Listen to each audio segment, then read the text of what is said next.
Zvose zvakarewa neshoko kuti zvichazoitika, tarira izvoitika.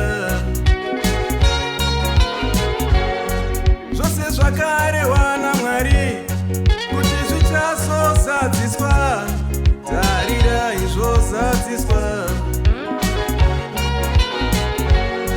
Zvose zvakarewa naMwari kuti zvichazozadziswa, tarira izvozadziswa.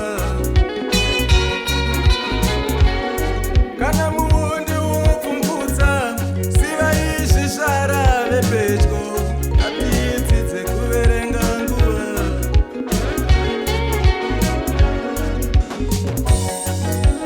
Zvivi zvawanda panyika ino, vanhu havachatya kutadza, kuponda kwavanyore, kuuraya munhu kunga huku. Zvokwadi, taamu mazuva ekuguma, vamwe havachatya kutadzira Mwari, kwava kuita kunge kudya kwemazuva ose. Mwari vatibatsire, nguva yave pedyo.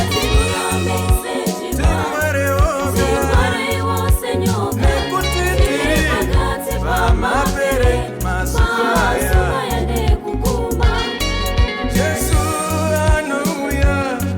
Baba muchine zvikwambo, amai siyaiwo kuroya, mazuva yandekuguma. Jesu anouya, baba muchine zvikwambo, amai siyaiwo kuroya, mazuva yandekuguma. Jesu anouya, sisi muri kumakuwa, mukoma siyaiwo kupongwe. Jesu anodzoka, muri pakati pezvivi zvenyu, haisiri nguva yacho hama. Jesu anodzoka, muri pakati pezvivi zvenyu, haisiri nguva yacho hama. Ngatirurame.